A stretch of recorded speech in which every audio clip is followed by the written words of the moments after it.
Saint-Esprit, toi celui qui vit en moi,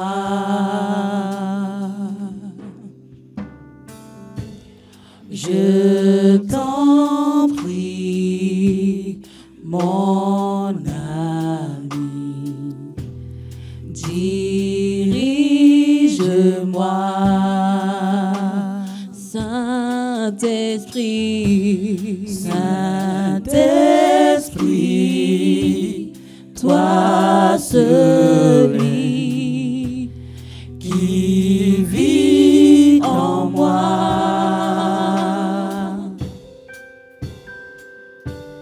je t'en prie, mon ami, dirige-moi.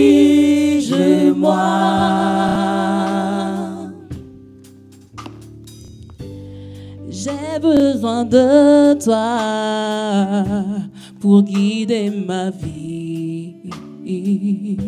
Soulage mon cœur et rends-moi plus fort.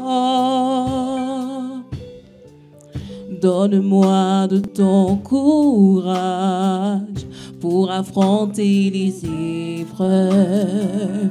Oui, soulage mon cœur et rends-moi plus fort. Ne me laisse pas seul entre les mains de celui qui veut mon malheur. Ne me laisse pas seul entre les mains de celui qui veut mon malheur, car ma vie est cachée, cachée en toi. Ma vie est cachée, en toi. Ma vie est cachée en toi. Ma vie est cachée en toi. Notre Père et notre Dieu, merci pour ta faveur, merci pour ta grâce, merci pour l'appui, le soutien que tu nous apportes constamment, Seigneur. Il t'a plu en cette semaine encore écoulée d'être avec nous. Il t'a plu, Père, de bénir, de prendre soin de chaque famille. Il t'a plu de nous délivrer de toutes les attaques de nos ennemis. Seigneur, tu as été notre appui, notre abri le plus sûr. Et nous voulons joindre nos voix ce matin, ce jour, et te rendre grâce, te dire merci au nom de Jésus. Amen. Merci pour toute la faveur, toute la grâce, tout le regard favorable que tu as porté sur nous. Et béni sois-tu, Seigneur, de ce qu'encore ce jour, tu demeures notre Dieu, tu demeures notre guide, tu demeures pour nous, Yahweh Jireh. Et merci de prendre soin encore de nous à travers ta parole, qui vient pour nous instruire, qui vient pour nous montrer le chemin, la voie à suivre. Et bénis cette parole que nous allons partager maintenant, que tu inspires. Et merci de bénir notre entendement pour la bonne compréhension. Sois béni car c'est fait au nom de Jésus. Amen. Alléluia. Que Dieu nous bénisse. Nous pouvons nous asseoir dans la présence du Seigneur. Amen. Soyez bénis au nom de Jésus. La parole de Dieu est pour nous une nourriture. Et cette nourriture nous fortifie, nous galvanise, nous donne de la force, de la vigueur chaque jour. Et nous allons encore la consommer ce jour afin d'être comme Dieu veut. Amen. Alors, la dernière fois, nous avons parlé de la culture du royaume de Dieu. Nous allons traiter la seconde partie de ce thème pour aujourd'hui. Nous avons vu que la culture est la manière d'être d'un peuple. La façon d'être d'un peuple.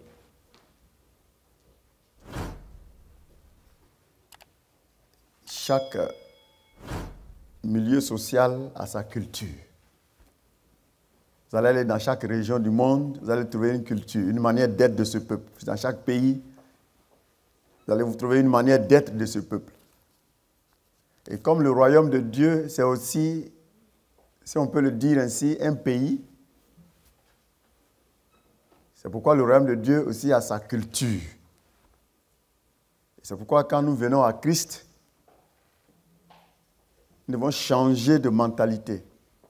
Si ce changement de mentalité n'a pas lieu, nous allons demeurer tels que nous étions avant que nous n'ayons rencontré Jésus. Et ainsi, notre présence dans la maison de Dieu aura été vaine toute notre vie.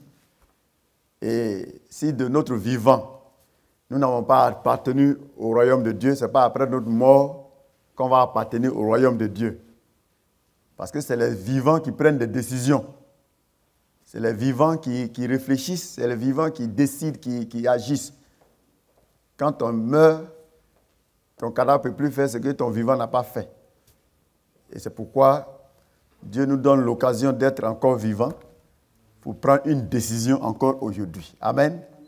Dieu te donne encore l'occasion aujourd'hui de prendre une décision, d'appartenir soit à son royaume ou d'appartenir au monde. Soit tu es pour le monde, soit tu es pour Dieu. La décision ne viendra pas de quelqu'un, ça viendra de toi-même. On ne décide pas à la place des autres. Tu ne peux pas décider à la place de tes enfants. Tu ne peux pas décider à la place de ton mari. Tu ne peux pas décider à la place de ta femme. C'est chacun qui décide pour lui-même. Et Dieu ne s'impose à personne, il n'impose son royaume à personne. C'est pourquoi lorsque nous venons dans la maison de Dieu, nous devons comprendre le sens des choses. Il est important de comprendre pourquoi nous sommes là. Qu'est-ce que nous sommes venus faire? Qu'est-ce que nous sommes venus chercher au juste? Et quand cela est bien compris, vous allez voir que ça va jouer maintenant sur notre manière de marcher, notre manière de faire toutes choses. Vous voyez, ce qui est priorité dans la vie de quelqu'un, c'est en fonction de ses priorités, on prend des décisions. C'est en fonction de ses priorités, on choisit ses amis. C'est en fonction de ses priorités, on choisit avec qui il faut marcher. N'est-ce pas? La vie, c'est comme ça. Vous allez voir que ceux qui ont la même vision, ils vivent ensemble, ils marchent ensemble. C'est pourquoi l'adage dit, qui s'assemble, se ressemble. Parce qu'ils ont la même mentalité, ils ont la même vision de la vie, ils ont les mêmes.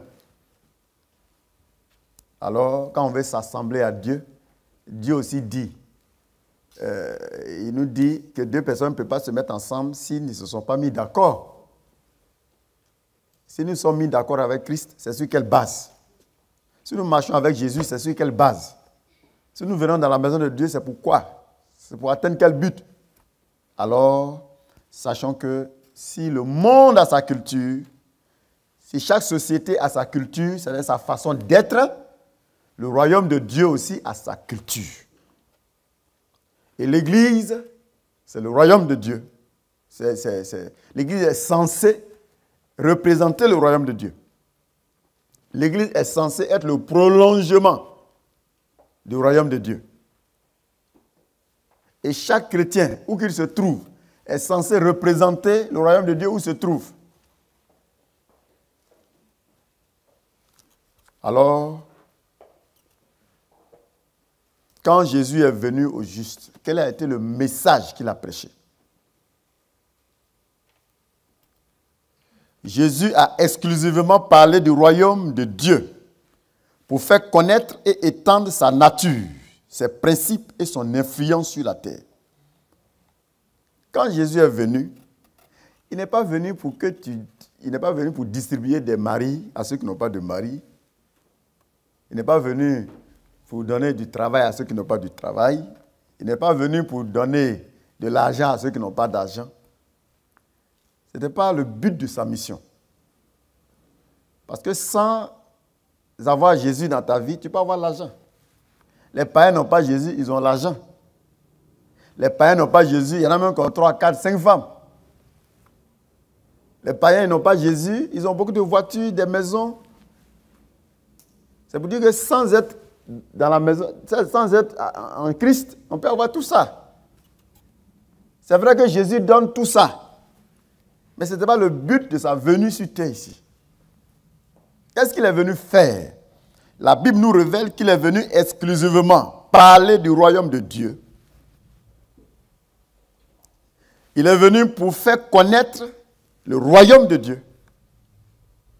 Il est venu pour étendre la culture du royaume de Dieu sur terre. Jésus est venu pour faire connaître les principes du royaume de Dieu. Jésus est venu pour étendre l'influence du royaume de Dieu sur la terre. C'est pourquoi lorsque nous prenons Matthieu 10, 6 à 8, Matthieu chapitre 10, versets 6 à 8, Matthieu 10, 6 à 8, la Bible nous révèle ceci. Allez plutôt vers les brebis perdues de la maison d'Israël. Parce que Jésus, il a fait ses 12 disciples et les envoie maintenant en mission. Et la mission pour laquelle il est venu, c'est la même mission qu'il a confiée aux disciples. Parce que là, il s'adressait aux disciples. Ce que lui, il est venu faire, là, c'est la même chose qu'il confie aux disciples. C'est la même chose qu'il a confié à l'église. Et il dit aux disciples, quand il les envoyait en mission, il dit, allez plutôt vers les brebis perdues de la maison d'Israël. Allez, prêchez et dites, le royaume des cieux est proche. Guérissez les malades, ressuscitez les morts, purifiez les lépreux, chassez les démons. Vous avez reçu gratuitement, donnez gratuitement. Le Seigneur les envoie en mission. Et le but de la mission qu'il leur confie, il leur dit, allez-y, prêchez et dites, le royaume des cieux est proche. Allez-y, parlez du royaume. Et en même temps que vous allez parler du royaume, manifestez la culture du royaume. Manifestez la vie du royaume. C'est pourquoi il dit, quand vous allez partir là, guérissez les malades. Pourquoi? Parce que dans le royaume, il n'y a pas de malades. Oui. Il dit chassez les démons, parce que dans le royaume, il n'y a pas de démons. Purifiez les lépreux, parce que dans le royaume de Dieu, il n'y a pas de lépreux. Le royaume auquel vous appartenez, c'est un royaume excellent et un royaume d'excellence. Nous avons un roi qui n'écrase pas son peuple. Il est différent du roi du monde. Il y a deux royaumes, le royaume de Dieu et le royaume de Satan. C'est pourquoi il a dit, manifestez la culture du royaume. Ce que vous appelez miracle, Dieu n'appelle pas ça miracle, c'est normal. Quand on prie, il y a des choses qui se passent dans ta vie, dis, Dieu a opéré un miracle, c'est un miracle, c'est un miracle. Oui, c'est un miracle pour toi, mais ce n'est pas un miracle pour lui, c'est normal pour lui. C'est ça, dans le royaume, c'est comme ça. Quand nous allons vivre pleinement dans le royaume et dans la présence éternelle de notre Dieu, vous allez voir qu'il n'y aura jamais de malade là-bas. Il n'y a pas de malade là-bas. Personne n'est malade. Il n'y a pas d'hôpital. Il n'y a pas de médecin. Puisque la mort n'existe plus.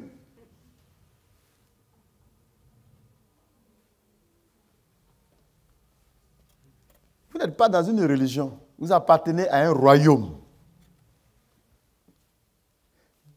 Et Christ est venu pour faire connaître le royaume, sa culture, son influence, ses principes. C'est pourquoi lorsqu'on se donne à Christ, c'est toute une vie que tu vas manifester maintenant. C'est toute une vie. C'est pourquoi il est important de comprendre les choses. On va venir s'asseoir à l'église, tu danses et puis tu vas à la maison et puis tu penses que c'est fini. Non, non, non, ce n'est pas ça. C'est pour danser là, on danse dehors là-bas. Avant même, tu dansais plus que maintenant. C'est pas ça? Matthieu 9, 35.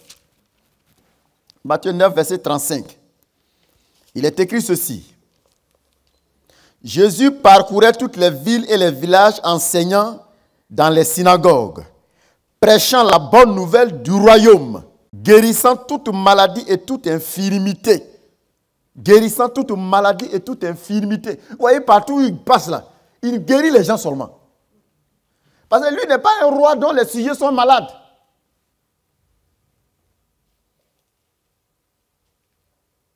Et il allait de ville en ville, de village en village, pour parler du royaume, pour faire connaître le royaume.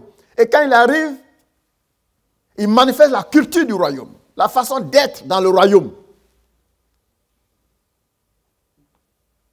Dans son royaume, il n'y a pas de gens qui ont faim. Il n'y a pas de gens qui sont malades. Dans son royaume, il n'y a pas de gens qui sont à la traîne. D'autres sont heureux, d'autres sont malheureux. Dans son royaume, il n'y a pas ça. Et c'est pourquoi, quand il a commencé à manifester ce style de vie et la culture du royaume, à un certain moment, les gens se sont assis, ils ont dit, mais ça, c'est le meilleur président, le meilleur roi qu'on a besoin. Ils ont dit, mais prenons-le, on va l'introniser pour qu'il soit notre roi. Il dit, non, mon royaume n'est pas d'ici. Mon royaume n'est pas d'ici. Mon royaume n'est pas d'ici. Je suis venu vous le faire connaître. Et ceux qui sont pour, ils viennent. Ceux qui ne sont pas pour, ils sont libres de ne pas venir. C'est pourquoi vous allez voir que le Seigneur ne s'est pas imposé à des gens, il ne s'est pas imposé à quelqu'un. C'est librement qu'on l'accepte. Amen. C'est librement qu'on prend sa main tendue. Et le fait de prendre sa main tendue, ce n'est pas de venir s'asseoir seulement ici. Non, non, non. C'est une culture, c'est un principe de vie, c'est un style de vie, c'est des principes qu'il faut vivre. C'est selon un mode de vie nouveau désormais. Actes 42 à 44. Il est écrit ceci. Dès que le jour parut, il sortit et alla dans un lieu désert. Une foule de gens se mit à sa recherche. Ils arrivaient jusqu'à lui. Ils voulaient le retenir afin qu'il ne les quitte point. Mais il leur dit, il faut aussi que j'annonce aux autres villes la bonne nouvelle du royaume de Dieu, car c'est pour cela que j'ai été envoyé. C'est pour cela que j'ai été envoyé. Il prêchait dans les synagogues de la Galilée. Vous voyez, il précise que je suis venu parmi vous pour une mission bien précise. Je suis venu pour vous annoncer le royaume. Il dit, c'est pour ça que je suis venu. Est-ce que Jésus a dit qu'il est venu pour autre chose? Il dit, je suis venu pour annoncer le royaume. Donc, l'Église est là pour annoncer le royaume, pour faire connaître le royaume, sa culture, son style de vie, ses standards, etc. C'est la mission de Jésus et c'est la mission confiée à Jésus. Et donc, quand nous acceptons Christ, comprenons aussi pourquoi on l'a accepté. Le but de notre présence dans la maison de Dieu ne peut pas être un autre but contraire au but de la mission de Jésus lui-même. Bien-aimés, comprenez que le royaume de Dieu, c'est sa zone d'influence. Le royaume de Dieu, c'est sa zone d'influence. Rentre dans la zone d'influence du Seigneur et tout ce que tu cherches là, tu vas recevoir. Écoutez-moi bien. Vous voyez, vous avez votre téléphone, n'est-ce pas? Le réseau téléphonique couvre une zone, n'est-ce pas? Quand votre téléphone n'est pas dans la zone d'influence du réseau, est-ce que vous avez le réseau? Pourtant, vous avez le téléphone. Vous avez le téléphone. Mais quand vous n'êtes pas dans la zone couverte par le réseau, votre téléphone ne fonctionne pas. Vous pouvez venir vous asseoir dans l'église, vous pouvez avoir une Bible, mais comme vous-même, vous n'êtes pas dans la zone d'influence du Seigneur lui-même, tu ne reçois rien de Dieu. Tout n'est pas de prier, tout n'est pas de jeûner, tout n'est pas de venir dans l'église, tout n'est pas d'avoir une Bible, tout n'est pas d'être dans une église, mais il s'agit d'être dans la zone d'influence du royaume.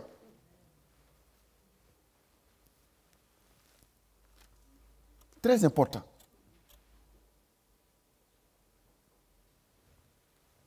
Est-ce que la présence de Dieu est manifeste dans ta vie? C'est-à-dire quoi? Est-ce que ta vie est sous le contrôle du Saint-Esprit? Est-ce que ta vie est sous le contrôle de Dieu? Est-ce que ta vie est soumise à la présence du Seigneur? C'est de ça qu'il s'agit.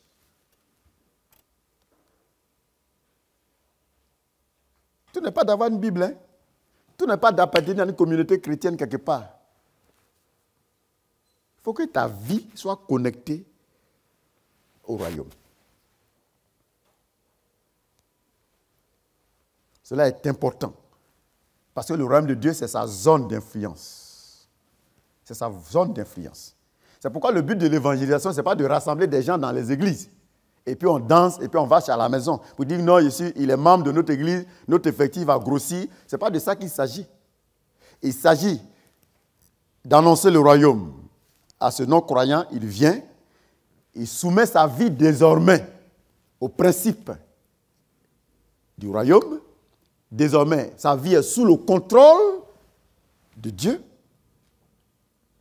C'est de ça qu'il s'agit.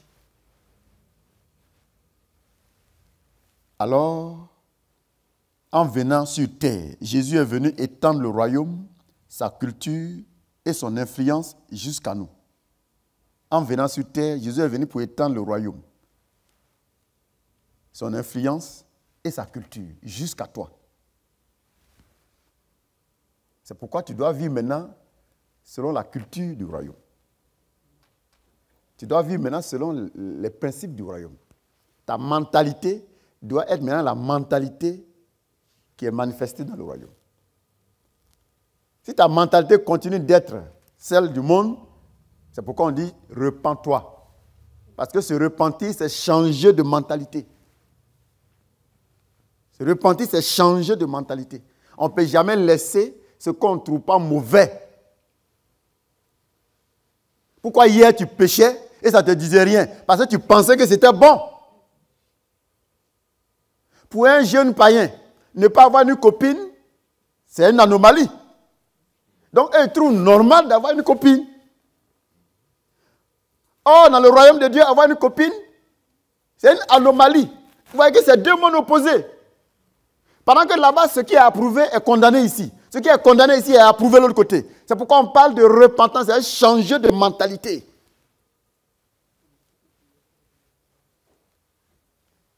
On te propose un changement de mentalité. Et tant que ce changement de mentalité n'a pas eu lieu là, il n'y a pas eu de conversion. Il s'agit de changer ta mentalité. Ta manière de voir les choses désormais. Ta manière de comprendre les choses désormais. Alors, Jésus est venu sur terre pour étendre le royaume, sa culture, son influence. Je prends un exemple. Par la colonisation, la France, par exemple, à l'époque, la Côte d'Ivoire était, par exemple, une colonie française. N'est-ce pas? Mais avant que les Français n'arrivent en Côte d'Ivoire, on avait notre culture chez nous. N'est-ce pas?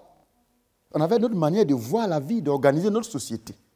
Mais quand ils sont venus, qu'ils nous ont colonisés, premièrement, l'espace de leur pays a grandi. Parce que désormais, ton pays, là-bas, c'est devenu l'espace de chez eux. Donc, en espace, ils ont évolué. Et puis maintenant, leur culture, c'est-à-dire leur mentalité et leur manière d'organiser la société, ils nous ont transmis ça aussi. Vous voyez? On a commencé à penser comme eux. On a commencé à construire des maisons comme eux. On a commencé à s'habiller comme eux. On a commencé à se marier comme eux. On a même commencé à parler leur langue.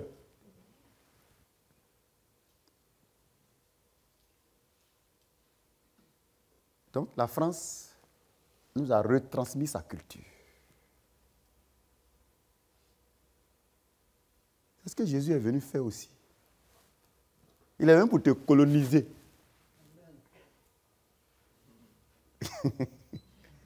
Mais laisse-toi coloniser. Tu résistes à sa colonisation. Il est venu pour te retransmettre la culture du ciel. Ce que, de toute façon, on vit au ciel là. Il est venu pour te transmettre ça. Pour que pendant que tu es encore sur terre, tu commences à vivre déjà. Tu commences à penser et à te comporter selon qu'on vive au ciel. Maintenant, si tu refuses ça, ce n'est pas sûr que tu aies la nationalité. Et puis tu rejettes la culture du ciel. Tu ne veux pas penser comme on pense au ciel, et puis tu vas aller au ciel. Non, ça ne marche pas. Ça ne peut pas marcher. Bien-aimés, à travers la culture, nous manifestons les valeurs, la morale du royaume de Dieu. À travers la culture de Dieu, nous manifestons sa morale et ses valeurs. Les valeurs du royaume, la culture du royaume, les principes du royaume. Vous voyez, à travers la culture, nous manifestons les valeurs et la morale du royaume.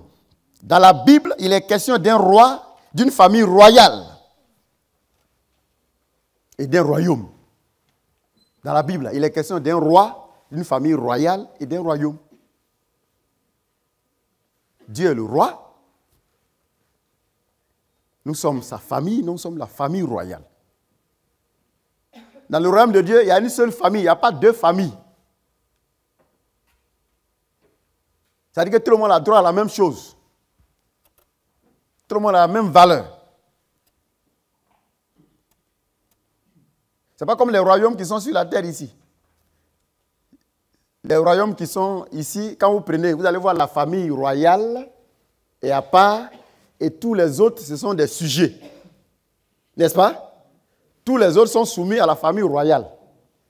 Non, le royaume de Dieu, ce n'est pas comme ça. C'est l'original, c'est le royaume original. Les autres, c'est des photocopies. Le royaume original, tout le monde est membre de la famille royale. C'est pourquoi nous tous, nous sommes des princes et des princesses. Tout le monde. Et le Seigneur est le roi. Et nous tous, nous sommes les princes et les princesses. Nous sommes tous de la même famille royale. Et comme nous sommes tous des princes et des princesses, c'est pourquoi dans le royaume, il n'y a pas de pauvres. Et tout le monde a droit à la richesse du roi. Chacun n'a pas son compte bancaire là-bas. Non, non, non. Il n'y a même pas de compte bancaire là, on n'en a pas besoin.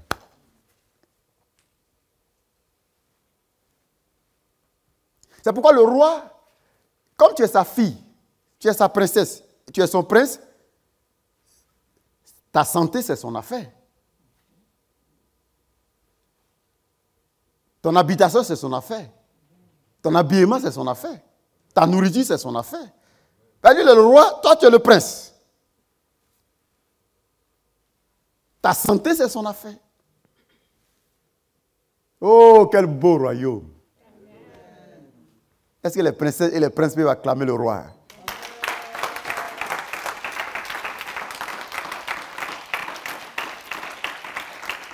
C'est formidable d'appartenir au royaume. Et c'est ce bon royaume que Jésus est venu faire connaître. Ce n'est pas une religion. Ce n'est pas des adorateurs, il est venu chercher. Si c'est adorateur, il y en a tellement au ciel déjà là-bas.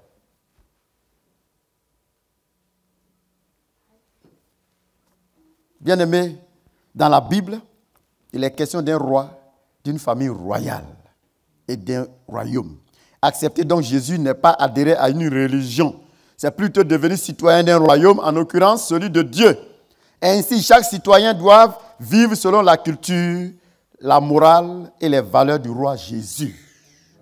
Chaque citoyen doit vivre selon la culture, la morale et les principes du roi Jésus.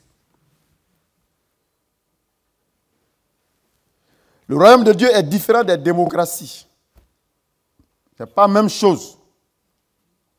Le royaume de Dieu est différent des démocraties. Ce n'est pas la même chose. Ici, là, on vit dans la démocratie. Aujourd'hui, c'est la démocratie qui est en vogue.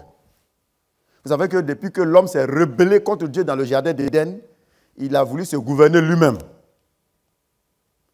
Et depuis le jardin d'Éden jusqu'à aujourd'hui, l'humanité a essayé plusieurs types de gouvernement. Ça n'a pas marché. Le dernier système qu'on est en train d'exploiter actuellement, c'est la démocratie. Avant la démocratie, il y a eu beaucoup de choses. Aujourd'hui, c'est la démocratie qui est en vogue.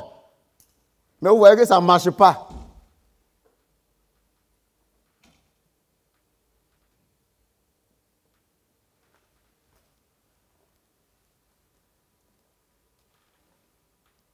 Dans le royaume, le roi influence le peuple par sa culture et le peuple devient comme le roi. Or, en démocratie, c'est le peuple qui choisit le président. C'est pas ça? Ça veut dire que le peuple impose sa volonté au président.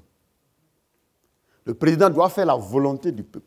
Sinon, le peuple leur arrache le pouvoir. Puisque c'est le peuple qui donne le pouvoir et le peuple arrache. Donc, le peuple a ses idées. Et en fait, ce sont les idées du peuple que toi, le président, tu dois développer, exploiter et amplifier dans le pays. Donc, en démocratie, c'est le peuple qui vote et qui établit le président. Mais je voudrais vous dire que dans le royaume de Dieu, ça n'a rien à voir. Dans le royaume de Dieu, c'est le roi qui vote le peuple.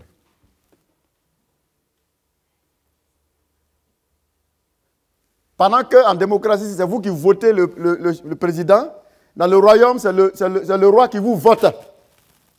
C'est pourquoi on dit que vous êtes les élus de Dieu. Il y a eu élection.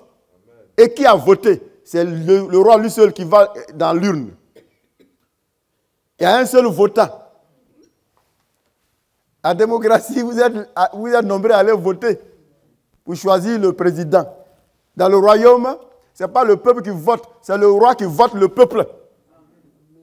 Donc si tu n'as pas voté, tu n'es pas membre de son royaume. Vous voyez, c'est deux mondes différents. C'est pourquoi vous prenez vos idées de démocratie du monde et puis vous venez vous asseoir à l'église et puis vous créez des palabres et des désordres à l'église. Ça ne marche pas ici. L'église, ce n'est pas une démocratie, c'est le royaume de Dieu. Et c'est le roi qui vous vote. Est-ce que Jésus t'a voté? Tu es sûr qu'il est d'accord avec toi? Ton comportement caché là, il est d'accord avec toi? Toi, tu es sûr? Ok, c'est toi qui dis ça. Mais je voulais t'informer ce matin que c'est le roi qui te vote. Donc, s'il n'est pas d'accord avec toi, il ne te vote pas. Si tu n'es pas dans son style de vie, si tu n'es pas dans les idées que lui développe, si toi tu n'es pas d'accord avec ça, lui ne te vote pas. Ah oui. Tu peux beau faire croire aux gens qu'il t'a voté. Arriver devant la, tu vas voir s'il t'a voté vraiment. Ah oui. Donc je voudrais t'informer ce matin que dans le royaume, c'est le roi lui seul qui vote. Il est le seul votant. En démocratie, c'est le peuple qui vote le roi, le président. Dans le royaume, c'est le roi qui vote le peuple. Ce n'est pas la même chose. On n'est pas dans le même système. En démocratie, c'est le peuple qui a le pouvoir. Dans le royaume, c'est le roi qui a le pouvoir. Alors, comprenons que le royaume de Dieu est différent des démocraties. Et dans le royaume, le roi influence le peuple par sa culture et le peuple devient comme le roi. En démocratie, chaque citoyen a sa personnalité. N'est-ce pas? Tu n'es pas obligé de parler comme le président. Tu n'es pas obligé de t'habiller comme lui. Tu n'es pas obligé de marcher comme le président. Aucun président ne va vous dire de vous habiller comme lui, de marcher comme lui, de dormir comme lui, de faire les choses comme lui. Non.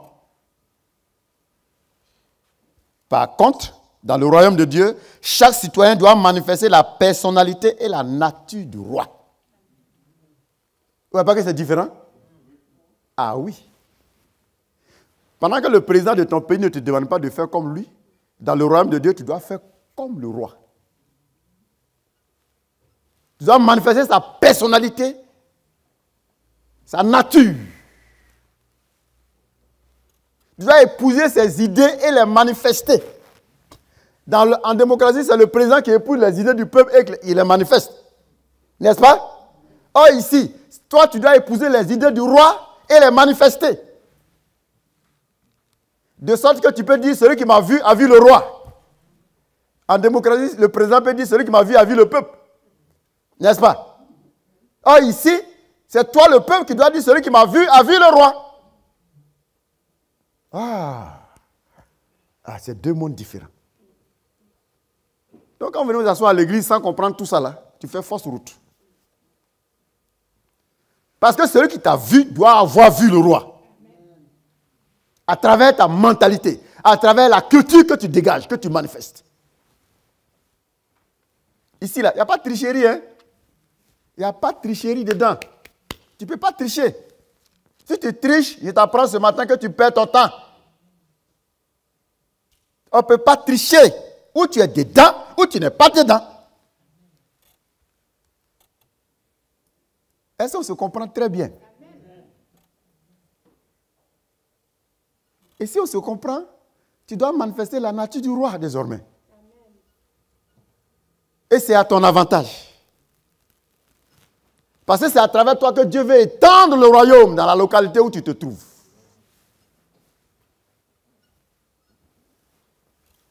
Bien-aimés, c'est pourquoi nous portons Jésus en nous. Et quand nous l'avons en nous, notre propre personnalité s'efface. Et celle de Christ s'affiche et nous devenons comme lui. Quand quelqu'un accepte Jésus, ta personnalité à toi doit s'effacer. Et celle de Jésus s'affiche. Quand Jésus est venu, il a dit, celui qui m'a vu a vu le Père. C'est la même chose. Tu dois dire, Jésus n'est pas venu manifester une nature autre que celle du Père. C'est pourquoi toi et moi, nous devons dire aussi, celui qui m'a vu a vu Jésus. Si vous croisez quelqu'un dans la rue qui cherche Jésus, tu te présentes, tu dis, oui, c'est moi Jésus. Mais tu dois être courageux pour le dire. Parce que quand les gens cherchaient le Père, Philippe dit, mais Seigneur, depuis là, il faut nous montrer le Père. Il dit, mais Philippe, depuis là, je suis avec vous. Celui qui m'a vu a vu le Père. Et toi aussi, tu dois être courageux. Quand tu rencontres des gens au travail, dans la rue, à la maison, en famille, qui sont en train de chercher Jésus, il faut dire, mais c'est moi Jésus. Et je suis sûr qu'ils vont dire, non, non, tu n'es pas Jésus, parce que tu es mauvais. Comme tu es mauvais et tu vis dans le péché, tu n'as pas le courage de dire aux gens que tu es Jésus. Il y a des païens qui peuvent te dire, à cause de toi seulement, je ne vais pas à l'église. Parce que tu es mauvais. C'est que tu ne manifestes pas la nature de Jésus. Et c'est pourquoi tu ne peux pas dire à quelqu'un que voilà Jésus. Jésus n'a pas eu honte et peur de dire aux gens, mais celui qui m'a vu a vu le Père. Parce que depuis qu'il était là, au milieu d'eux, il ne manifestait que la vie du Père. Il ne manifestait que la culture du royaume. L'amour, la paix, beaucoup de belles choses qu'il faisait chaque jour parmi les gens. De sorte que quand les gens voulaient le tuer, ils n'ont pas trouvé autre raison que de l'accuser pour dire qu'il dit qu'il est fils de Dieu. Quelqu'un n'a jamais dit qu'il a menti. Quelqu'un n'a jamais dit qu'il a commis adultère, il a volé. Non, ils ont fui, ils n'ont rien trouvé. Parce qu'au ciel, ces mauvais trucs-là, on ne fait pas là-bas. Dans le royaume de Dieu, ça n'existe pas. Écoutez, est-ce que vous me suivez ce matin? Amen. Amen. Écoutez bien, parce qu'il est important de comprendre le sens des choses. Si tu ne comprends rien, tu n'auras rien. Si tu ne comprends rien, tu vas échouer dans ce que tu fais. Alors, dans le royaume de Dieu, chaque citoyen doit manifester la personnalité et la nature du roi. C'est pourquoi nous pouvons porter Jésus en nous et quand nous l'avons en nous, notre propre personnalité s'efface, celle de Christ s'affiche et nous devenons comme lui. En démocratie, chacun a sa personnalité. N'est-ce pas? En démocratie, chacun a son individualité. Mais dans le royaume, c'est la communauté. Dans notre monde, qu'est-ce qu'on a? Ma voiture, ma maison, mon champ, ma. Dans le royaume, il n'y a pas ça. Il n'y a pas ma là-bas. C'est pourquoi vous allez voir que les premiers chrétiens, ils avaient commencé à expérimenter ça. Et ça n'a pas continué. Puisque ça a disparu. Les premiers chrétiens, tout le monde faisait venir son salaire, son revenu, et puis on mettait tout ensemble. Et puis on partage à tout le monde. Ce n'est pas ce qui est écrit. Parce que c'est ce que Jésus leur enseignait. C'est quelle église qui faisait aujourd'hui sur la terre ici? Est-ce que ça existe? Pourtant, c'est ça le royaume. La communauté de biens. C'est pourquoi quand Ananias et sa femme, Saphira, ils sont allés vendre leur champ. Ils ont gardé une partie et puis ils ont menti. Ils sont morts pour ça. Ça veut dire que c'est très sérieux, alors. La communauté. Notre monde, c'est l'individualisme. Dans le royaume de Dieu, c'est la communauté. C'est pourquoi il n'y a pas de pauvres dans le royaume. Parce que quand il y en a pour un, il y en a pour tout le monde. Pourtant ici, là, mon compte bancaire, mon. Dans le royaume, mon, ma, ça devient notre. Notre. Parce que tout appartient au roi et le roi met à la disposition de tout son peuple. Est-ce que vous suivez très bien? Vous suivez bien? Bien-aimés, il est donc important de comprendre toutes ces choses parce que dans le royaume de Dieu, c'est la communauté, c'est la famille. C'est la même famille.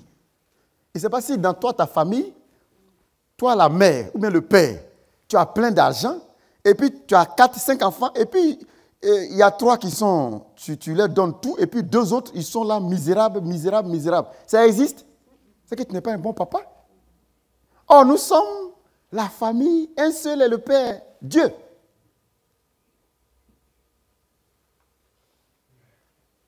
Vous voyez que c'est formidable d'être membre de cette famille-là.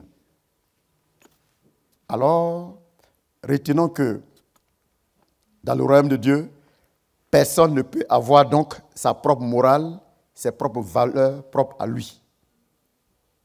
Dans le royaume de Dieu, personne ne peut avoir sa propre morale. Ses propres valeurs propres à lui. Non. C'est pourquoi quand tu viens ici à l'église, qui est déjà le royaume de Dieu, tu n'as pas besoin d'envoyer des idées à toi à l'église ici. Non. Ça ne marche pas comme ça. Non, je voudrais que ça soit comme ça. Non, on va toujours te dire que la Bible dit. Vous comprenez? On va toujours te ramener à la Bible, qui est l'idée du roi. La Bible, c'est l'idée du roi. Ce n'est pas toi, ton idée, on cherche. Ce n'est pas l'idée de quelqu'un, on cherche. L'idée du roi Jésus. Qu'est-ce qu'il dit? Qu'est-ce que le roi dit concernant telle situation? Le roi dit quoi? C'est l'idée du roi qui conduit le peuple. Et non pas l'idée d'un membre du peuple. Dans le royaume, personne ne fait prévaloir sa propre morale, ses valeurs propres à lui. Or, en démocratie, chacun se bat pour ses idées, ses valeurs et fait les promotions de ses idées. N'est-ce pas? En démocratie, chacun se bat pour ses idées. Vous voyez que c'est 2 mondes différents. Je parle de la démocratie parce que nous sommes dans un monde démocratique maintenant. Sinon, il y a eu d'autres systèmes avant la démocratie. En démocratie, chacun a ses idées. Il se bat pour ses idées. C'est-à-dire une seule personne peut se lever dans la ville et puis il dit que désormais, je voudrais qu'on donne l'autorisation que les hommes marient les chiens. Au début, il n'y a personne pour le soutenir, il est seul. Mais il commence à faire la promotion de son idée. Il fait la promotion de son idée. Et puis, il commence à avoir des gens qui se rallient à lui. Et quand ils deviennent nombreux, et les plus nombreux, on va aller voter, ça devient une loi. Et désormais, on peut marier les chiens. Parce que la démocratie, c'est la loi du plus grand nombre. N'est-ce pas? Ça veut dire qu'en démocratie, un individu se lève avec sa petite idée, il en fait la promotion, et finalement, ça peut devenir, sa petite idée commence à contrôler tout le monde. Or, dans le royaume de Dieu, personne ne fait la promotion de son idée. Le roi a son idée. La parole du roi est loi. Quand le roi finit de parler, c'est loi en même temps. C'est pourquoi, quand vous lisez la Bible, ainsi parle l'Éternel. Alléluia. Quand vous lisez la Bible, quand on dit ainsi parle l'Éternel, c'est fini. Quand lui il a parlé, c'est fini. Ce n'est pas dictature. Hein? Pourquoi? Parce qu'il t'a fait pour sa gloire. Et lui, il s'est assis, il s'est levé un matin, il a réfléchi et puis il t'a fabriqué. Tu es sa créature. La créature ne peut pas venir s'asseoir pour discuter avec le Créateur. C'est une anomalie. Dans le royaume, tout lui appartient. Les objets, les anges, les êtres humains, tout est à lui. C'est son idée, c'est sa création. Or, en démocratie, est-ce que le président a fabriqué quelqu'un? Qu'est-ce qui lui appartient? Rien. Lui-même, il est né comme toi. Il est né comme toi. Ce n'est pas deux mondes qui se ressemblent. C'est pourquoi donc il est important de comprendre que si en démocratie, chacun peut faire la promotion de ses idées, dans le royaume de Dieu, ça ne se fait pas. C'est les idées du roi qu'on accepte et on s'en approprie et on vit selon ça. Ce que tu peux faire, c'est de faire la promotion des idées du roi. Amen. Amen. Dans le royaume, seules les valeurs, la morale et les principes du roi sont pris en compte. Seules les valeurs, la morale et les principes du roi sont pris en compte. C'est pourquoi Jésus a dit, celui qui n'est pas avec nous, il est contre nous. Celui qui ne rassemble pas avec nous, disperse. Jésus dit, si tu n'es pas avec nous, c'est que tu es contre nous. Ça veut dire qu'on n'a pas besoin de tes idées. Si tu n'es pas avec lui, Jésus dit, si tu n'es pas avec lui, c'est que tu es contre lui. Lui n'a pas besoin de tes idées. Il est venu pour te faire connaître les idées du royaume auxquelles tu dois adhérer et puis en faire la promotion et t'en accaparer. Il dit, si tu n'es pas avec lui, c'est que tu es contre lui. Si tu ne rassembles pas avec lui, c'est que tu disperses. Donc tu es un ennemi. Dieu a créé la terre pour étendre le ciel invisible à un monde physique. C'est pourquoi il a fait la terre. Il a fait la terre pour étendre le ciel invisible à un monde physique. C'est pourquoi nous sommes des esprits dans des corps physiques vers qui il étend son règne. Alors, c'est pour une extension de son règne à un monde physique qui soit le prolongement du monde spirituel qu'il a créé, la terre. C'est pourquoi Dieu crée la terre et la confie à Adam pour le représenter. C'est pourquoi sur terre, nous ne sommes pas censés avoir des valeurs morales différentes de celles qui sont au ciel. Nous ne sommes pas censés avoir des valeurs morales sur terre qui sont différentes des valeurs du ciel. Donc c'est pourquoi l'Église déjà commence à manifester les valeurs du ciel. C'est pourquoi lorsqu'on rencontre un chrétien, on doit le voir en train de manifester les valeurs du ciel. On doit voir en toi la vie du ciel. On doit voir en toi la vie du ciel. Et cela est important et Dieu nous le recommande. Alors, nous ne sommes pas censés avoir des valeurs morales différentes sur terre ici, contraires à celles qui sont au ciel. Et nous ne sommes pas censés avoir un modèle de vie différent de celui qui est manifesté au ciel, parce que nous sommes une extension du ciel et nous sommes sous le même gouvernement. Les anges qui sont au ciel, et puis toi, chrétien qui es sur la terre ici, est-ce que vous êtes sous le même gouvernement? Vous êtes sous le même gouvernement? Toi et les anges? Oui. C'est pourquoi Dieu envoie ses anges aussi pour te garder. N'est-ce pas? Parce que vous êtes sous le même gouvernement. Vous êtes sous le gouvernement, celui qui gouverne le ciel, et toi tu es sous son gouvernement. C'est pourquoi il peut déléguer des anges pour toi. La Bible dit que l'ange de l'Éternel campe autour de ceux qui le craignent. N'est-ce pas? Ceux qui manifestent sa culture à lui, il envoie des anges pour eux. Ceux qui sont citoyens de son royaume, il envoie des anges pour eux. Je prends un exemple. Aujourd'hui, la France apprend qu'elle a un citoyen dans un pays qui est en danger. Qu'est-ce que la France fait? La France délègue des gens pour aller au secours de son citoyen. Parce que c'est un de leurs citoyens. Mais c'est la même chose. C'est dans la parole de Dieu. Les gens copient tout ça là. Pourquoi Dieu peut déléguer des anges pour venir à ton secours? Parce que tu es un membre du royaume. Donc quand toi tu es membre du royaume là, sache que tu es sous le gouvernement de Dieu. Et quand tu as une situation, le ciel entre en action, en ta faveur. Parce que tu es connu là-bas. Ton nom est écrit dans le livre de vie de l'agneau. Parce que chaque pays a une liste de ses citoyens. Et toi, ton nom est sur la liste des citoyens du royaume. C'est pourquoi quand tu as des situations, quand tu as faim, quand tu es en difficulté, quand tu as des problèmes, quand tu as une situation, quand tu cries, ta voix est entendue là-bas. Et à cause de toi, des ordres sont donnés aux anges. Et ils viennent à cause de toi. Parce que tu es un membre du royaume. C'est pourquoi ne vous comportez pas comme des religieux. Apprenez à connaître les principes de Dieu. Apprenez à vous conformer aux principes de Dieu. Ne discutez pas avec la parole de Dieu.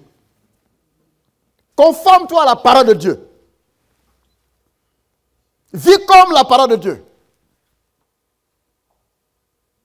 Et c'est à partir de cette obéissance qu'on peut t'identifier comme étant un membre du royaume de Dieu. Est-ce que vous suivez bien? Il est important. Ce n'est pas venir s'asseoir à l'église qui fait de toi un membre. Hein? Non, non, non, non, non. En venant ici, là, tu es un membre d'une église, mais pas membre du royaume. Ah oui. Ça fait 10 ans, 15 ans que tu viens ici. Tu es membre de l'église, mais tu n'es pas membre du royaume de Dieu. Quand tu vas mourir, on va aller mentir sur ton cadavre pour dire que tu es parti au ciel. Tu n'es pas parti au ciel. Là, les gens mentent trop sur les cadavres. Quand quelqu'un meurt, ça va dire, lui là, actuellement, il est parti au ciel. C'est faux. Tu n'es même pas allé au ciel. Et quand tu étais vivant, on sait comment tu vivais. Tu n'avais rien à voir avec la parole de Dieu. Et quand tu meurs, on va mentir sur ton cadavre pour dire que tu es parti au ciel. C'est pas parce que nous, on a menti que... C'est pas parce qu'on a menti que tu es allé au ciel, que tu vas au ciel. Il y en a avant de mourir, ils vont écrire des lettres. Bon, si je suis mort, demandez aux gens pardon pour tous ceux à qui j'ai offensé. Mon frère, ça n'arrange rien. Hein? C'est zéro tout ça. De ton vivant, tu as refusé de faire des efforts. Et puis c'est ton cadavre maintenant, on demande pardon pour ton cadavre. Ce que tu as sémé là, tu as récolté devant là-bas. Dieu, ce n'est pas un plaisantin. Chacun assume ses choix. Tu vas assumer dans l'éternité. Et personne ne va changer ça. Parce que personne ne peut s'imposer à Dieu. C'est personne. Est-ce qu'on se comprend très bien ce matin? Alors, retenons que Jésus est venu dans le monde pour introduire le modèle de vie du royaume à travers l'Église. Jésus est venu dans le monde pour introduire le principe de vie du royaume à travers l'Église. C'est-à-dire, il t'influence et toi, tu influences d'autres. Il t'influence par la culture du ciel. Tu commences à vivre comme la Bible dit de vivre. Et par ta vie, là, tu commences à influencer d'autres personnes. Et puis finalement, toute la localité est gagnée. C'est pourquoi il dit dans le livre de Matthieu, chapitre 28, verset 19, « Allez-y dans le monde entier, faites de tout le monde des disciples. Allez les discipliner selon le royaume. » Il dit, allez-y les discipliner. Il n'a pas dit allez faire des religieux ou bien allez faire des adeptes dans les églises. Non, allez les discipliner selon le royaume. Que chacun accepte la discipline du royaume. Que chacun vive selon la discipline du royaume. C'est à cela que tu es appelé. Et c'est pourquoi tu viens ici. Amen. Amen. Et c'est pourquoi Jésus a dit de nous, vous êtes dans le monde, mais vous n'êtes pas du monde. Vous êtes dans le monde, mais vous n'êtes pas du monde. Ne vivez pas comme le monde. Abandonnez la culture du monde. Vivez selon la culture du royaume. Vivez selon les principes du royaume. Vivez selon la morale du royaume. Ayez le style de vie du royaume. Ayez la mentalité du royaume. C'est à cela que nous sommes appelés. Matthieu chapitre 6, verset 10, il dit que ton règne vienne et que ta volonté soit faite sur terre comme elle est faite au ciel. N'est-ce pas? Que ton règne vienne. Il dit chaque matin quand vous priez, dites ceci, Père, notre Père qui es aux cieux, que ton règne vienne. Que ta volonté soit faite sur la terre comme elle est faite là-bas au ciel. Qu'est-ce que le Seigneur voulait nous dire? C'est-à-dire, quand tu pries là, demande à Dieu que sa nature, sa culture, sa morale influence la terre. Que sa nature, que sa culture, que sa morale influence ta vie, influence la terre. Il dit que ce soit ça qui soit ta prière. C'est-à-dire chaque matin, quand tu te lèves, Seigneur, que ta nature influence ma vie. Que ta culture influence ma vie. Que ta morale influence ma vie. C'est pourquoi il dit, quand tu pries, dis que ton règne vienne. Dans le règne de Dieu, là, c'est ça. Le règne de Dieu, ce n'est pas une puissance, une énergie comme tu peux imaginer. Peut-être dans ta tête, quand on dit le règne de Dieu, tu penses à une énergie, une puissance qui te dégage. Maintenant, cette puissance va se dégager et puis après, tu gagnes quoi dans ça?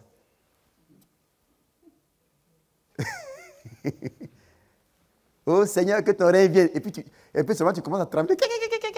Il dit voilà, son règne est venu. Son règne est venu. Non, non, non, tu n'as rien compris. Que ton règne vienne, c'est-à-dire que sa nature, que toi tu manifestes sa nature. Que tu manifestes sa culture, sa morale, ses principes. De sorte que quand on te voit, on dit oh, le règne de Dieu est là. Le règne de Dieu est là. À travers ta vie, on voit le règne de Dieu. À travers ta vie, on voit le règne de Dieu. Ta vie manifeste sa culture, ta vie manifeste sa morale, ta vie manifeste ce qu'il est. Sans l'avoir vu, en toi on le voit. Sans l'avoir vu, en toi on le voit. Sans l'avoir vu, en toi on le voit. Parce que tu as accepté d'être l'instrument physique qu'il utilise. Tu as accepté d'être l'instrument physique qu'il utilise. C'est pourquoi donc, lorsque nous acceptons Jésus, il nous envoie le Saint-Esprit pour nous convaincre de péché, de jugement et de justice. Quand nous acceptons Jésus, il nous envoie le Saint-Esprit pour nous convaincre de péché, de jugement et de justice. Qu'est-ce que cela veut dire? C'est-à-dire, le Saint-Esprit vient pour nous convaincre de la médiocrité de la culture du monde. Il vient nous convaincre de la médiocrité de la vie que nous menions avant. Il nous convainc que c'est mauvais cette vie que tu mènes. Vous savez, on ne peut pas se séparer de ce qu'on trouve bon. On ne peut jamais abandonner ce qu'on a trouvé bon. Et quand vous recevez le Saint-Esprit te convainc que la vie que tu mènes là, c'est une vie médiocre. C'est un comportement médiocre, minable. La vie de péché, c'est une vie de médiocrité. La vie de péché, c'est une vie minable, misérable. Quand on parle de misère, ne pense pas à l'argent seulement. Le péché, c'est misérable. Le péché, c'est la médiocrité. Quand tu pêches, c'est un comportement minable, c'est un comportement médiocre. Et quand tu reçois dans le Saint-Esprit, il te convainc que cette vie médiocre-là, il faut que tu abandonnes ça. Et finalement, tu changes de mentalité et c'est ça qu'on appelle se repentir. Et tu commences à penser comme Dieu pense et à agir comme Dieu agit. Et ainsi donc, désormais, tu manifestes une vie de qualité qui est égale à la vie que Jésus manifeste. La vie de qualité, c'est la vie que Jésus manifeste. C'est la vie que Jésus est venu te proposer. Il ne t'impose pas, hein? Il te propose. Si tu veux, tu prends. Si tu veux, tu laisses. Ce qui est sûr, chaque choix a ses conséquences. Et chacun assume les conséquences du choix qu'il aura toujours fait. Amen. Est-ce qu'on se comprend très bien? Alors, contrairement au monde, dans le royaume de Dieu, la vie est différente. Dans le monde, c'est rare d'aller marier une jeune fille vierge. C'est pas ça? Dans le royaume de Dieu, on marie les filles vierges. Enfin, du moins celles qui sont venues, celles qui sont peut-être qui ont grandi à l'église. Mais là, si elle est quittée, si elle est venue du monde, bon, déjà, avec beaucoup de cicatrices, ça c'est une autre histoire. Je parle, par exemple, des enfants qui ont grandi là, qui ont évolué là dans l'église. Dans le royaume de Dieu, les jeunes filles se marient vierges. Les jeunes gens sont chastes. C'est-à-dire qu'ils n'ont pas de copines. Dans le royaume de Dieu, il n'y a pas de copain, il n'y a pas de copine. Est-ce que vous suivez bien? Parce que si tu es assis à l'église et que tu as des copains et des copines, c'est que tu n'es pas membre du royaume. Tu es membre d'une église, mais tu n'es pas membre du royaume. On peut tricher à l'église, mais on ne triche pas dans le royaume. Là-bas, les radars, dans le royaume de Dieu, les radars sont là, les caméras sont là. Tout est su, tout est connu. La Bible dit que tout ce que vous aurez dit, même dans des chambres cachées, là, ça sera proclamé sur les toits. Rien n'est caché dans le royaume de Dieu. En fait, un chrétien n'a pas de secret. Vous comprenez? J'ai dit, les chrétiens n'ont pas de secret. En fait, qu'est-ce que les gens appellent secret? C'est leur vie de péché, là. La plupart du temps, quand quelqu'un dit ça c'est mon secret, ça c'est une mauvaise chose. C'est le mauvais truc qu'ils cachent là. C'est ça qu'on appelle secret. Tout ce qui est bon là, est-ce qu'on cache?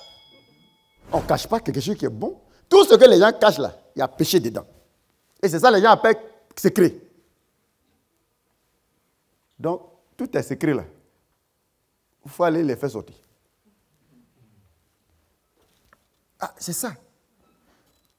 En général, tout ce que l'homme cache, tout ce que l'homme appelle secret, c'est son péché. C'est le mauvais truc. Donc, c'est pourquoi quand le chrétien il se repent, il n'est plus dans le secret, puisqu'il n'a plus les mauvaises choses, il ne pratique plus les mauvaises choses. Donc, je voudrais vous dire ce matin, dans la maison de Dieu, dans le royaume de Dieu, il n'y a pas de copain, il n'y a pas de copine. Va dire à ton copain que c'est terminé, que tu as changé de camp. Il faut lui dire adieu, que c'est terminé. Il ne faut pas dire au revoir. Pas dire quand on dit au revoir, c'est qu'on va se revoir. On dit adieu. Au revoir, là, ça dit on va se revoir. N'est-ce pas? Donc, ce n'est pas au revoir, c'est adieu. Est-ce qu'on est d'accord? Parce que dans le royaume, il n'y a pas de copine, il n'y a pas de copain. Dans le royaume de Dieu, il n'y a pas de voleur. Normalement, parmi vous, on doit trouver des anciens voleurs, mais pas de voleurs. Ancien voleur, parce que tu étais païen et tu volais. Mais maintenant, là, tu n'es plus voleur, parce que on ne doit pas trouver de voleurs dans la maison de Dieu. Il y a un qui dit, Il n'y a pas de voleur ici. Dans le royaume de Dieu, il n'y a pas de voleur. C'est pourquoi, demain, quand on sera pleinement dans la présence de Dieu éternellement, vous n'allez jamais trouver un voleur dans les rues. Ça n'existe pas. Alors, nous sommes le laboratoire qui prépare les gens pour les envoyer dans le royaume. N'est-ce pas? Maintenant, si le laboratoire est infecté, on va envoyer des voleurs dans le royaume? Ah non, il ne faut pas rentrer là-bas. Il n'y a pas de menteurs dans le royaume. Tous les menteurs n'iront pas au ciel. C'est ce que la Bible dit. Il n'y a pas de menteurs, il n'y a pas de menteurs dans le royaume. Donc si toi tu mens là, il faut laisser tomber. Il faut quitter dans ça. Amen. Il n'y a pas de menteurs. Donc on ne doit pas trouver de menteurs aussi à l'église. Malheureusement, il y en a qui sont assis là qui mentent. Là, tu mens, et puis ça te dit rien même. Quand tu finis de mentir, tu n'as même pas honte. Gros mensonge. Il y en a qui tellement ils mentent à la maison, les enfants disent, hé, vieux père, hey, papa, mais il ment. Bon, ils n'ont pas envie de dire papa ment. Ils disent, hé, le vieux. Mais hé, la vieille mère, tellement tu mens. Même les bébés savent que tu mens. Et puis, le dimanche matin, tu vas t'asseoir au ciel. On va partir au ciel. Tu ne vas pas partir. Une maman menteuse. Un papa menteur. Ça, c'est quoi ça? Tu ne vas même pas partir. Donc, je voudrais vous informer ce matin. Si vous n'êtes pas informé, qu'il n'y a pas de menteur dans le royaume de Dieu. Amen. Il n'y a pas d'adultère dans le royaume. Il n'y a pas d'adultère dans le royaume. Il y en a plusieurs qui sont assis dans l'église avec des adultères.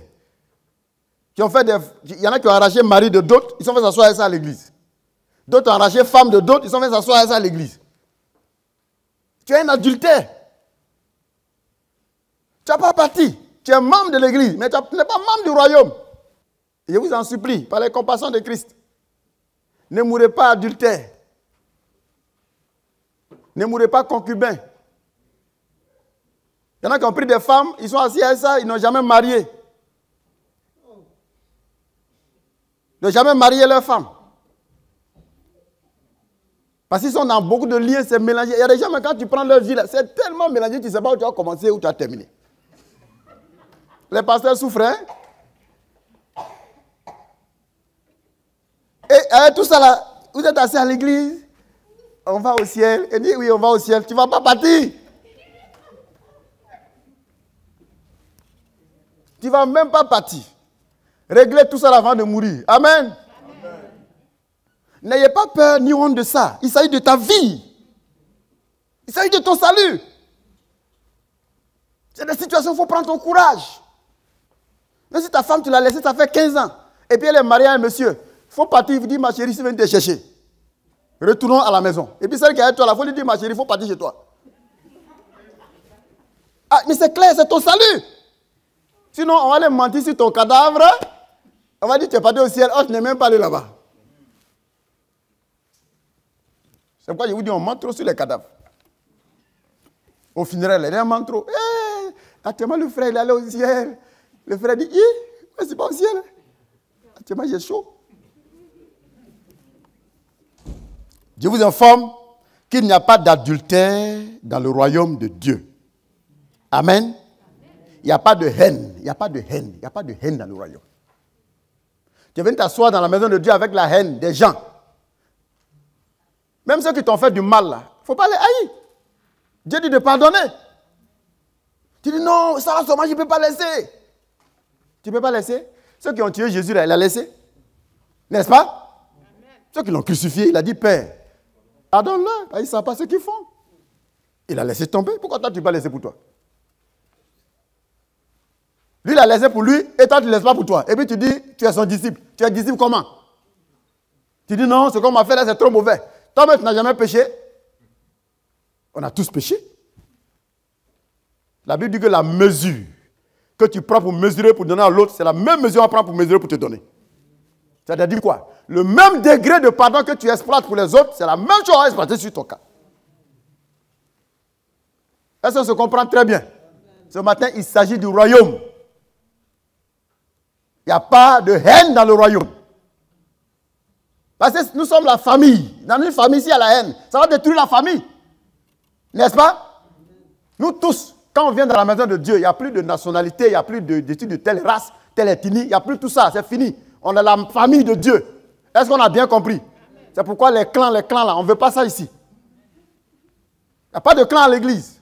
Ben, nous sommes la famille du roi. On est la même chose. Nous sommes les frères et les sœurs du même père. On a un seul chef, Jésus. Et pourquoi quelqu'un va venir s'asseoir avec une autre identité dans la maison de Dieu? Ça ne marche pas. Est-ce qu'on se comprend bien? C'est pourquoi il n'y a pas de haine. Il n'y a pas de haine dans la maison de Dieu. Il n'y a pas de haine dans le royaume. Dans le royaume, il n'y a pas de mépris. On ne méprise pas les gens ici. Il n'y a pas de mépris. Dans le royaume, il n'y a pas d'impudicité. Il n'y a pas d'impudicité. Si tu vivais dans l'impudicité, il faut laisser tomber. Va dire à ton copain que c'est fini. Il n'a qu'à aller se marier. Dans le royaume, il n'y a pas de querelle. Il n'y a pas de querelle. On ne fait pas parler dans le royaume. Dans le royaume, il n'y a pas d'hypocrisie. Il n'y a pas d'hypocrisie. Faire semblant avec les gens, tu ris les gens pendant que tu... Non, ce n'est pas bon. Dans le royaume, il n'y a pas de concubinage. Si tu as un concubinage avec une femme, va faire régulariser tout. Et puis ça va devenir ta vraie femme. Amen. Si c'est faisable, bien sûr. Il n'y a pas d'homosexuel dans le royaume. Il n'y a pas de lesbienne dans le royaume. Il n'y a pas d'idolâtre dans le royaume. Il n'y a pas de sorcier dans le royaume. Ceux qui viennent s'asseoir à l'église, ils sont en train de faire sorcellerie, ils ne veulent pas se repentir. Là. Je t'apprends que tu es membre de l'église, mais tu n'es pas membre du royaume. Parce que les autres membres de l'église, ils ne savent pas que tu es sorcier. Donc, on pense que tu es quelqu'un de normal. Or, dans le secret, Dieu lui connaît qui tu es. Dieu lui voit ce que tu fais. Et tu pratiques ta sorcellerie. Mais je t'apprends que dans le royaume de Dieu, il n'y a pas de sorcier. Et qu'aucun sorcier ne va au ciel. Tous les sorciers vont en enfer. Donc si tu es dans ça, il faut quitter dedans. Est-ce que c'est clair? Dans le royaume, il n'y a pas de mystique. Dans le royaume, il n'y a pas d'orgueil. Dans le royaume, il n'y a pas de rebelle. Il n'y a pas de rebelle dans le royaume. Non, il n'y en a pas. Pas de rebelle. C'est l'amour, c'est l'obéissance, c'est la docilité. Vous voyez pourquoi on appelait Jésus l'agneau de Dieu? Tellement il est docile. L'agneau. Vous connaissez ce qu'on appelle l'agneau? L'agneau. C'est pas cabri, hein? Cabri est têtu. Cabri, si tu veux voler cabri. Oh, l'agneau est doux. C'est pourquoi Jésus, on l'a attrapé, on l'a chicoté, ils l'ont maltraité. Ils sont allés le crucifier. Il n'a même pas dit un mot. Il n'a rien dit. Oh, toi, quand on te touche, tu es un cabri. Ben, l'agneau ne lui parle pas. Un cabri, là, il bave trop. Il y a des gens qui sont dans l'église, tous les juges, ils vont se lever par là. Tu es un cabri. Bien aimé, retenons que c'est pourquoi si quelqu'un ne naît de nouveau, il ne peut entrer dans le royaume de Dieu. Amen.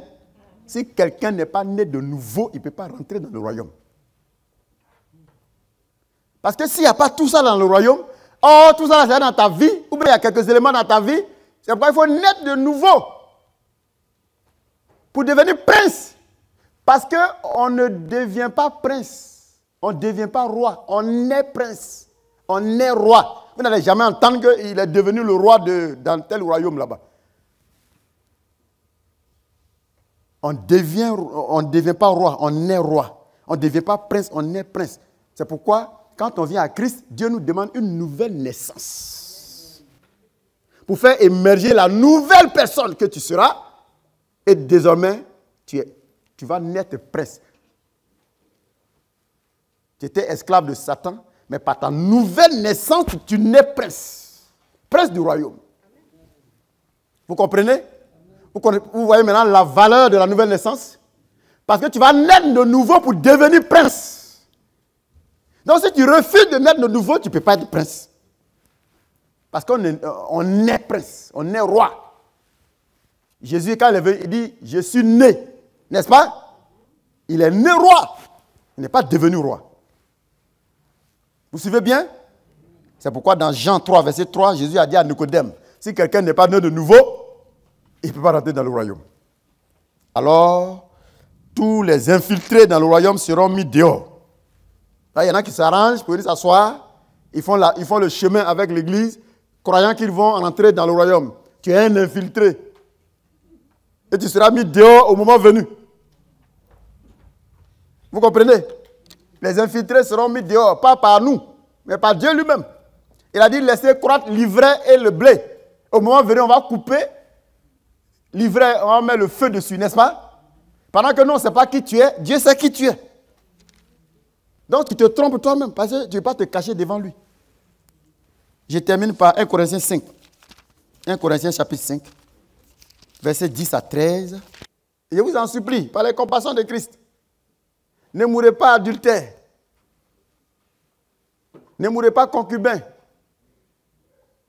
Il y en a qui ont pris des femmes, ils sont assis à ça, ils n'ont jamais marié. Ils n'ont jamais marié leur femme. Parce qu'ils sont dans beaucoup de liens, c'est mélangé. Il y a des gens, mais quand tu prends leur vie, c'est tellement mélangé, tu ne sais pas où tu as commencé, où tu as terminé. Les pasteurs souffrent, hein?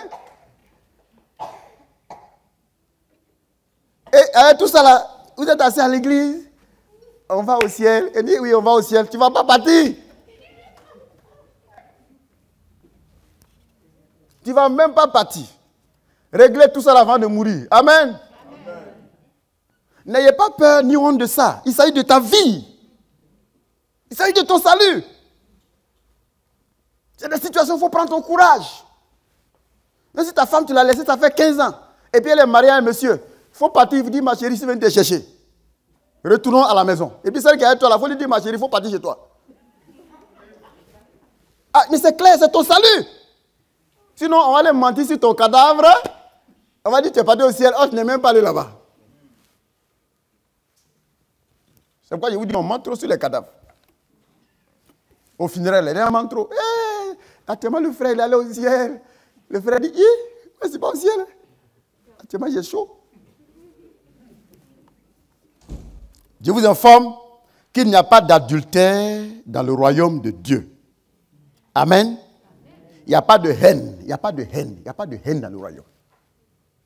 Tu viens t'asseoir dans la maison de Dieu avec la haine des gens. Même ceux qui t'ont fait du mal, il ne faut pas les haïr. Dieu dit de pardonner. Tu dis non, ça seulement, je ne peux pas laisser. Tu ne peux pas laisser. Ceux qui ont tué Jésus, là, il a laissé. N'est-ce pas? Amen. Ceux qui l'ont crucifié, il a dit, Père, pardonne-le. Ils ne savent pas ce qu'ils font. Il a laissé tomber. Pourquoi toi, tu ne peux pas laisser pour toi? Lui, il a laissé pour lui, et toi, tu ne laisses pas pour toi. Et puis tu dis, tu es son disciple. Tu es disciple comment? Tu dis non, ce qu'on m'a fait là, c'est trop mauvais. Toi-même, tu n'as jamais péché. On a tous péché. La Bible dit que la mesure que tu prends pour mesurer, pour donner à l'autre, c'est la même mesure qu'on prend pour mesurer, pour te donner. C'est-à-dire quoi? Le même degré de pardon que tu exploites pour les autres, c'est la même chose à exploiter sur ton cas. Est-ce qu'on se comprend très bien? Ce matin, il s'agit du royaume. Il n'y a pas de haine dans le royaume. Parce que nous sommes la famille. Dans une famille, s'il y a la haine, ça va détruire la famille. N'est-ce pas? Nous tous, quand on vient dans la maison de Dieu, il n'y a plus de nationalité, il n'y a plus d'études de telle race, telle ethnie, il n'y a plus tout ça, c'est fini. On est la famille de Dieu. Est-ce qu'on a bien compris? C'est pourquoi les clans là, on ne veut pas ça ici. Il n'y a pas de clan à l'église. Ben, nous sommes la famille du roi. On est la même chose. Nous sommes les frères et les sœurs du même père. On a un seul chef, Jésus. Et pourquoi quelqu'un va venir s'asseoir avec une autre identité dans la maison de Dieu? Ça ne marche pas. Est-ce qu'on se comprend bien? C'est pourquoi il n'y a pas de haine. Il n'y a pas de haine dans la maison de Dieu. Il n'y a pas de haine dans le royaume. Dans le royaume, il n'y a pas de mépris. On ne méprise pas les gens ici. Il n'y a pas de mépris. Dans le royaume, il n'y a pas d'impudicité. Il n'y a pas d'impudicité. Si tu vivais dans l'impudicité, il faut laisser tomber. Va dire à ton copain que c'est fini. Il n'a qu'à aller se marier. Dans le royaume, il n'y a pas de querelle. Il n'y a pas de querelle. On ne fait pas parler dans le royaume. Dans le royaume, il n'y a pas d'hypocrisie. Il n'y a pas d'hypocrisie. Faire semblant avec les gens, tu ris les gens pendant que tu... Non, ce n'est pas bon. Dans le royaume, il n'y a pas de concubinage. Si tu as un concubinage avec une femme, va faire régulariser tout. Et puis ça va devenir ta vraie femme. Amen. Si c'est faisable, bien sûr. Il n'y a pas d'homosexuel dans le royaume.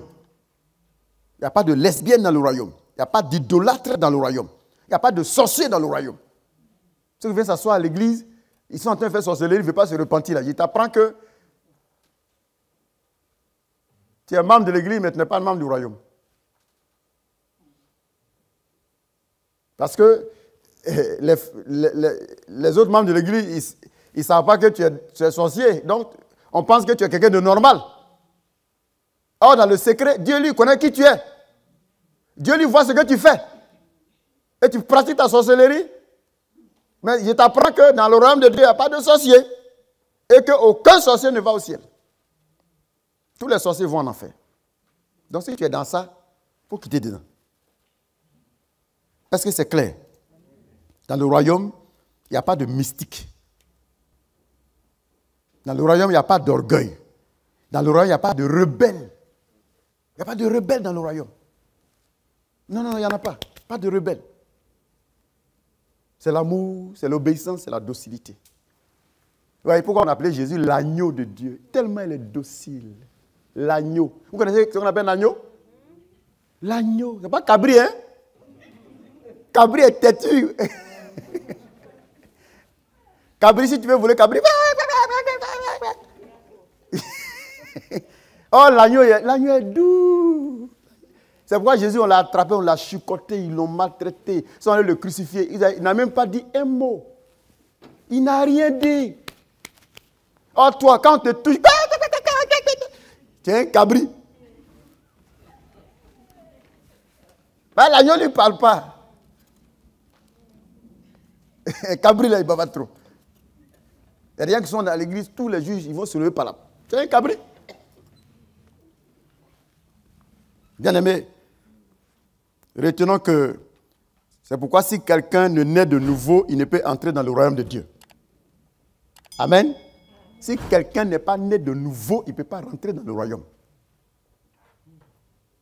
Parce que s'il n'y a pas tout ça dans le royaume, oh, tout ça c'est dans ta vie, ou bien il y a quelques éléments dans ta vie, c'est pourquoi il faut naître de nouveau pour devenir prince. Parce qu'on ne devient pas prince, on ne devient pas roi, on est prince, on est roi. Vous n'allez jamais entendre qu'il est devenu le roi dans tel royaume là-bas. On ne devient pas roi, on est roi. On ne devient pas prince, on est prince. C'est pourquoi, quand on vient à Christ, Dieu nous demande une nouvelle naissance. Pour faire émerger la nouvelle personne que tu seras. Et désormais, tu vas naître prince. Tu étais esclave de Satan, mais par ta nouvelle naissance, tu nais prince. Prince du royaume. Vous comprenez? Vous voyez maintenant la valeur de la nouvelle naissance?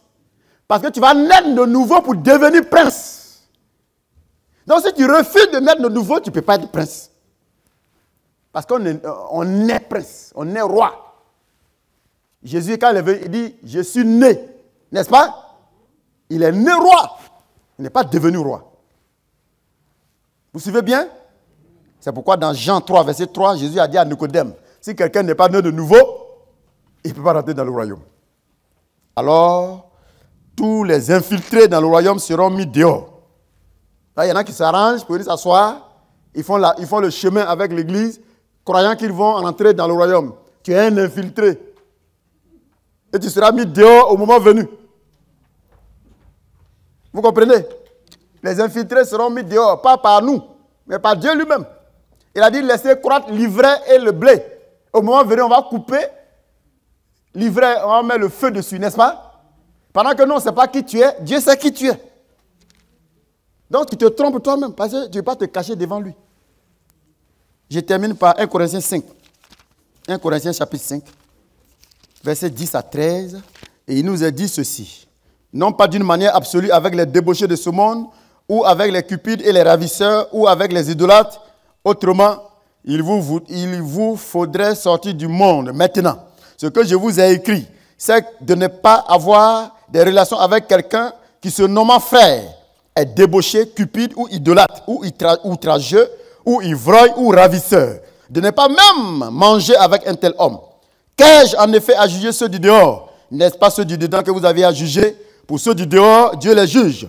Ôtez le méchant du milieu de vous. Ôtez le méchant du milieu de vous. Dieu dit enlevez le méchant. Le païen brut, il est dans le monde, il vit son monde. Il est différent de celui qui est assis dans l'église, qui se fait passer pour un frère, pour une sœur, et qui vit dans les mêmes choses que le païen qui est dehors. C'est de ça qu'il s'agit. Quand tu es dans l'église, tu es outrageux, tu es sorcier, tu es menteur, tu es voleur, tu es adultère. Dieu dit, ôtez le méchant du milieu de vous.